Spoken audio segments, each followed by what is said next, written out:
From the Earth to the Moon by Jules Verne. Chapter 19. A Monster Meeting.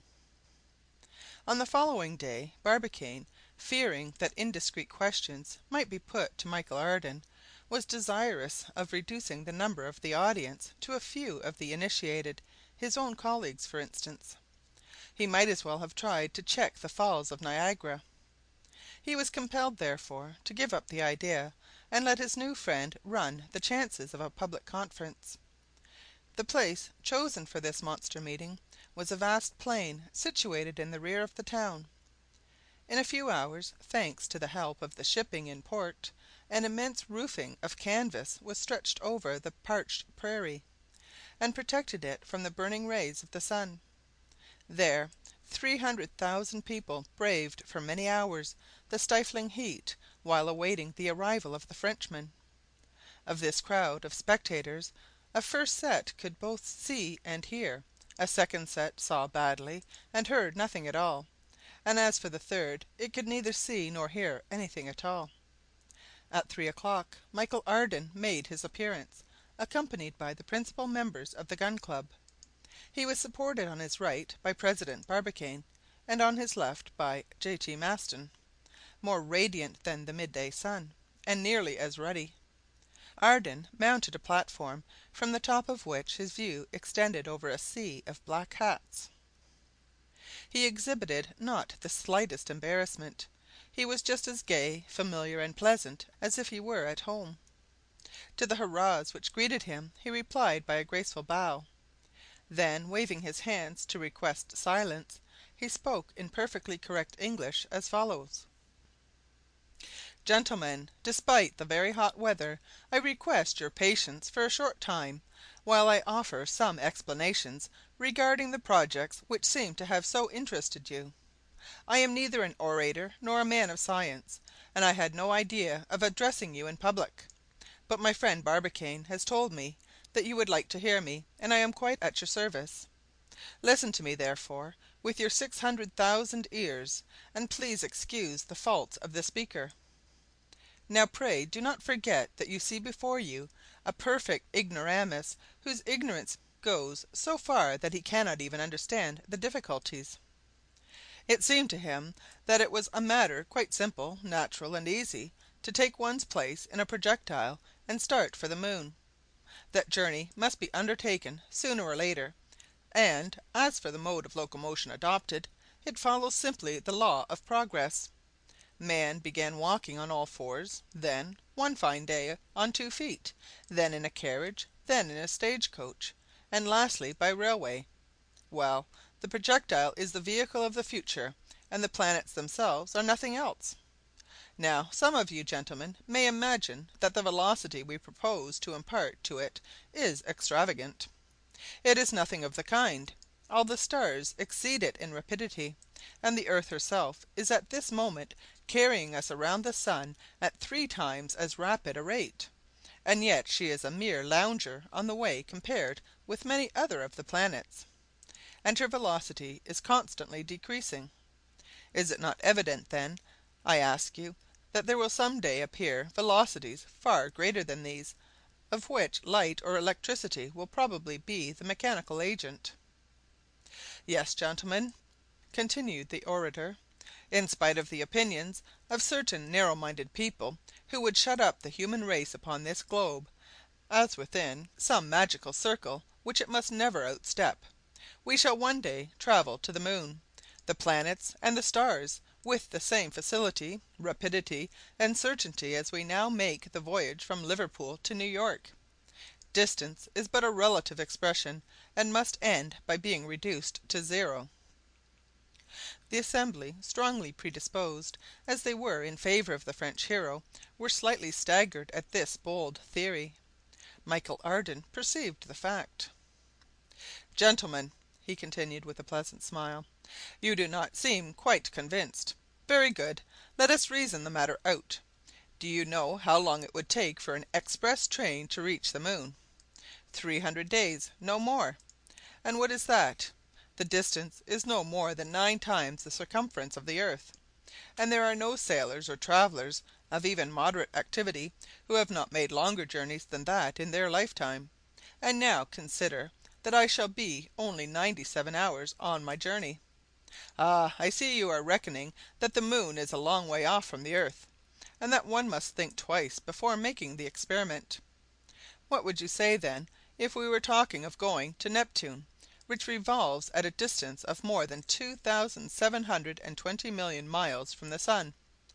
And yet what is that compared with the distance of the fixed stars, some of which, such as Arcturus, are billions of miles distant from us?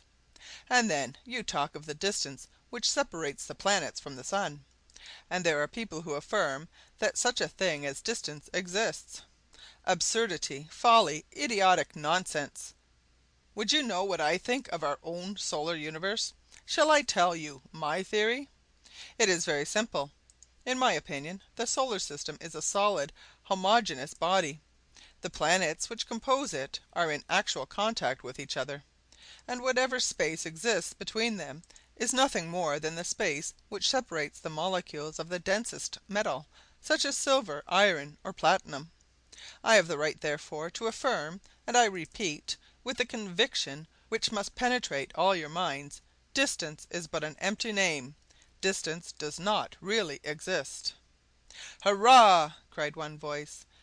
Need it be said that it was that of J.T. Maston? "Distance does not exist!" And overcome by the energy of his movements, he nearly fell from the platform to the ground. He just escaped a severe fall, which would have proved to him that distance was by no means an empty name.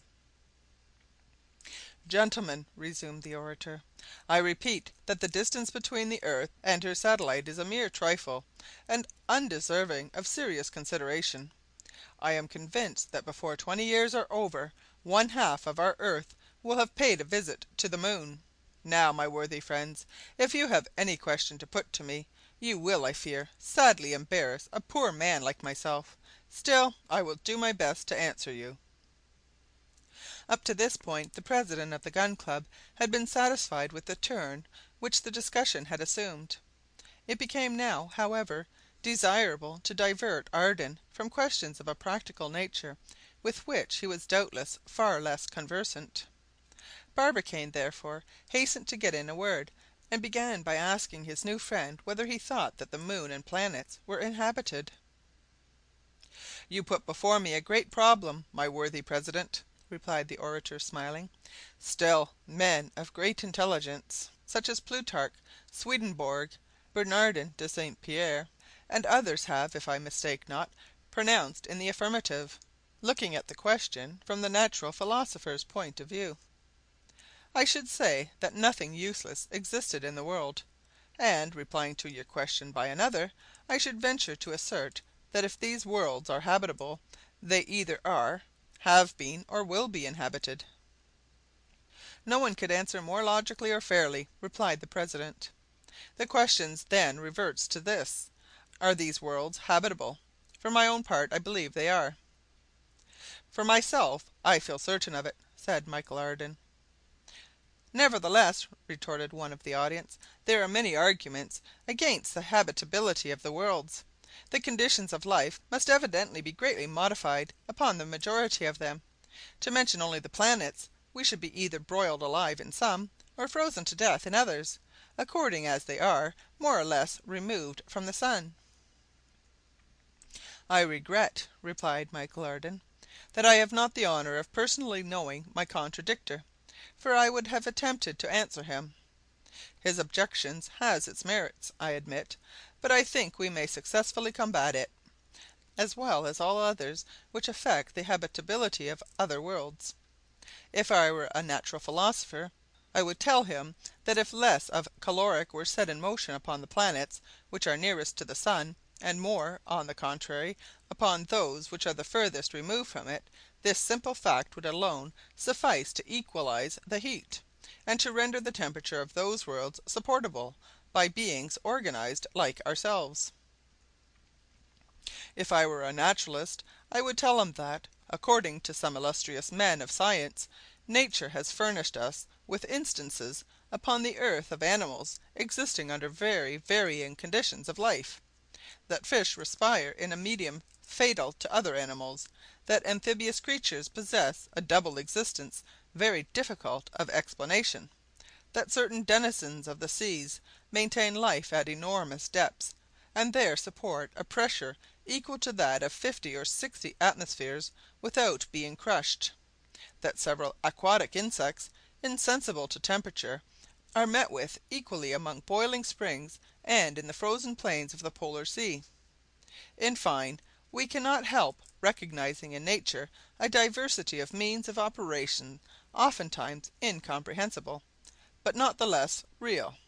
If I were a chemist, I would tell him that the aerolites, bodies evidently formed exteriorly of our terrestrial globe, have, upon analysis, revealed indisputable traces of carbon, a substance which owes its origin solely to organized beings, and which, according to the experiments of Reichenbach, must necessarily itself have been endued with animation.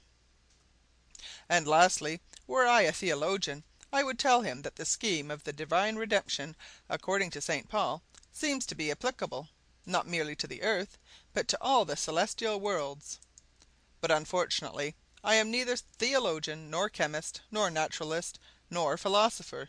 Therefore, in my absolute ignorance of the great laws which govern the universe, I confine myself to saying in reply, I do not know whether the worlds are inhabited or not, and since I do not know, I am going to see. Whether Michel Ardan's antagonist hazarded any further arguments or not, it is impossible to say, for the uproarious shouts of the crowd would not allow any expression of opinion to gain a hearing. On silence being restored, the triumphant orator contented himself with adding the following remarks: "Gentlemen, you will observe that I have but slightly touched upon this great question. There is another altogether different line of argument in favor of the habitability of the stars, which I omit for the present. I only desire to call attention to one point.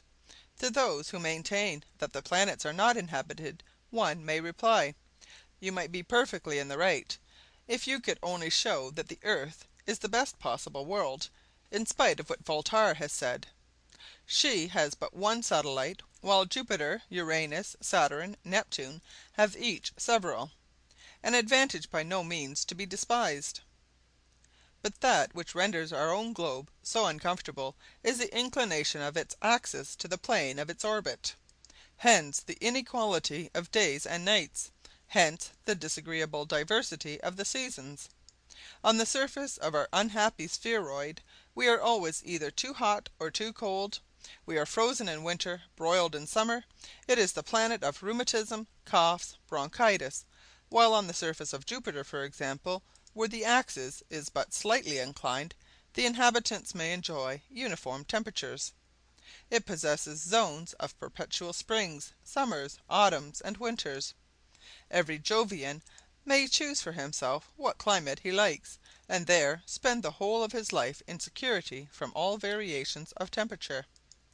You will, I am sure, readily admit this superiority of Jupiter over our own planet, to say nothing of his years, which equal 12 of ours. Under such auspices and such marvellous conditions of existence, it appears to me that the inhabitants of so fortunate a world must be in every respect superior to ourselves. All we require, in order to attain such perfection, is the mere trifle of having an axis of rotation less inclined to the plane of its orbit." "Hurrah!" roared an energetic voice. "Let us unite our efforts, invent the necessary machines, and rectify the earth's axis." A thunder of applause followed this proposal, the author of which, of course, was no other than J.T. Maston.